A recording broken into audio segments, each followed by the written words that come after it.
একটু সংক্ষেপে education policy নিয়ে যদি কথা বলি, এই এডুকেশন পলিসিটা অ্যাকচুয়ালি সবারই দরকার, বিশেষ করে যার বাচ্চার বয়স 6 মাস থেকে, অর্থাৎ 6 মাস থেকে যদি বাচ্চার বয়স 15 বছর হয়, 15 ইয়ার্স, আমি বাংলা ইংলিশ একটু মিলিয়ে লিখলাম।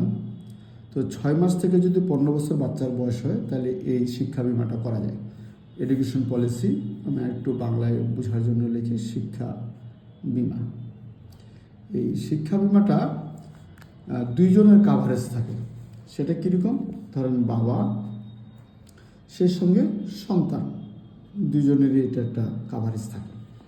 তো এখন এই দুইটা কাভারেজই এখানে পাওয়া যায় এই কারণেই যে প্রত্যেক বাবা মা চায় তার সন্তান যেন ভালো থাকে।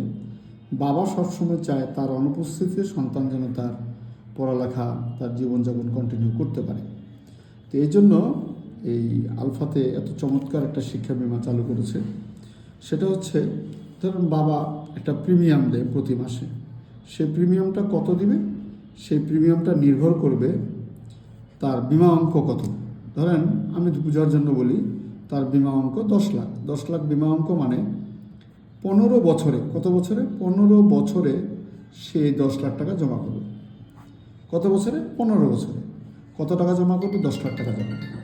তাহলে বাবার জন্ম তারিখ দিয়ে বিমা অঙ্ক দিয়ে একটা ক্যালকুলেশন হয় আমাদের অ্যাপসে। ক্যালকুলেশন করলে তার প্রতি মাসে হয়তো, বোঝার জন্য বললি, 40-এর নিচে হলে 7-8 হাজার টাকার মতো তার বিমা অঙ্ক প্রিমিয়াম আসবে। এবার প্রশ্ন হলে 10 লাখ টাকা ধরে নিলাম, আজকে থেকে শুরু করলো। আজকে কিন্তু 10 লাখ টাকা দেয়নি, আজকে ধরে নেন সে প্রিমিয়াম দিল 8,000 টাকা। তাহলে সুবিধাটা কি? সুবিধা হলে 10 লাখ টাকার 1%, বিমা অঙ্কের 1%, অর্থাৎ 10,000 টাকা প্রতি মাসে তার সন্তান পাবে। প্রশ্ন হলো কখন পাবে? আল্লাহ না করুক বাবা আজকে প্রিমিয়ামটা দিয়ে কালকেই কোনো কারণে মারা গেছে, যদিও শুনতে খারাপ, বাস্তবতা হলো এটাই। তো বাবা যদি কোনো কারণে না থাকে, তাহলে প্রথম হলো তাকে আর কোনো দিনও প্রিমিয়াম দিতে হবে না, তাহলে প্রিমিয়াম বন্ধ, এটা একটা। দ্বিতীয় সুবিধা হলো প্রত্যেক মাসে বাবা মৃত্যুর পরবর্তী মাস থেকে প্রতি মাসের সন্তান 10,000 টাকা করে পাবে। বিমার মেয়াদ 15 বছর, 15 বছর পাবে। যদি 2 বছর পরে যায় ঘটনা, তাহলে 13 বছর পাবে। যদি 10 বছর পরে যায় ঘটনা, 5 বছর পাবে, মানে অর্থাৎ যেদিন থেকে বিমার মেয়াদ পর্যন্ত সে পাবে।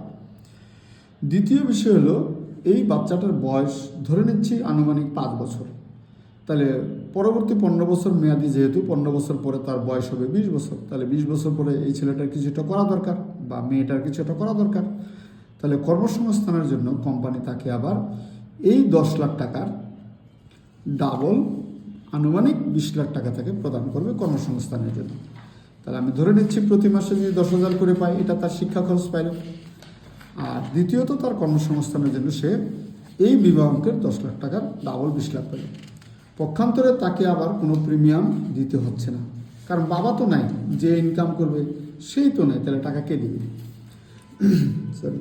তো এই কারণে এই বিমাটার একটা সুবিধা। তাহলে আমরা বুঝলাম, সন্তান প্রতি মাসে শিক্ষা খরচ পাবে, আবার মেয়াদ পূর্ণ হলে সে একটা ভালো বেনিফিট পাবে, তার বিমা অঙ্কের ডাবল প্রিমিয়ামও দেওয়া লাগবে না। আরেকটা সুবিধা হলো এই সন্তানের ক্ষেত্রে, আজকে বিমাটা করার পরে পরবর্তী 6 মাসের মধ্যে যদি সন্তানটা আল্লাহ না করুক মারা যায়, তাহলে কী হবে? তাহলে এই বিমা অঙ্ক 10 লাখ টাকার 25% টাকা কে পাবে? বাবা পাবে। অর্থাৎ 25% মানে 2.5 লাখ টাকা বাবা পাবে। আর যদি 6 থেকে 12 মাসের মধ্যে আল্লাহ না করে কিছু হয়, তাহলে 50% টাকা বাবা পাবে, বিমাটা বন্ধ হয়ে যাবে। আর যদি 12 থেকে 24 মাসের মধ্যে হয়, তাহলে 75% টাকা বাবা পাবে, পলিসিটা বন্ধ হয়ে যাবে, কারণ সন্তান নেই, দরকার নেই। 24 মাস প্লাস যদি হয় 2 বছর, তাহলে 100% টাকায় বাবা পাবে, বিমাটা বন্ধ হয়ে যাবে। তার মানে কি, সন্তান আল্লাহ না করে কোনো না থাকলেও এই 10 লাখ টাকা পাওয়ার সুযোগ আছে কোম্পানির নিয়ম অনুযায়ী। আমি ধরে নিচ্ছি আল্লাহ করুক বাবাও সুস্থ, সন্তানও সুস্থ, তাহলে কি হবে? তাহলে সোজা হিসাব, নাম্বার 1, আপনি যত টাকা জমা করবেন, যত টাকা জমাবেন, এই টাকার দ্বিগুণ টাকা পাবেন। অর্থাৎ জমাকৃত টাকার দ্বিগুণ টাকা আপনি পাবেন, কম বেশি প্লাস মাইনাস। আরেকটা হলো এই 15 বছরের মধ্যে বাবা যদি কোনো দুর্ঘটনায় পড়ে হাসপাতালে ভর্তি হয় তাহলে একটা চিকিৎসা খরচ পাবে। প্রশ্ন হলো চিকিৎসা খরচটা কত পাবে? চিকিৎসা খরচ পাবে বিমা অঙ্কের 15%। বিমা অঙ্ক কত? 10 লাখ। 15% তাহলে কত আসে? 1,50,000 টাকা। 15 বছরের মধ্যে কোনো দুর্ঘটনা ঘটলে এটা বাবা পাবে। তাহলে বাবাও সুস্থ, সন্তানও সুস্থ, তাহলে এই দুইটা বেনিফিট। কারণ টাকা আপনি ব্যাংকেও জমাতে পারেন, অন্য কোথাও জমাতে পারেন, কিন্তু এই সুবিধাগুলো আপনি পাবেন না। এই শিক্ষা বিমাটা অত্যন্ত গুরুত্বপূর্ণ, এটা আপনাদের প্রত্যেকেরই প্রয়োজন। যার যার সন্তান আছে 6 মাস থেকে 15 বছরের মধ্যে তাদের দরকার। ধন্যবাদ।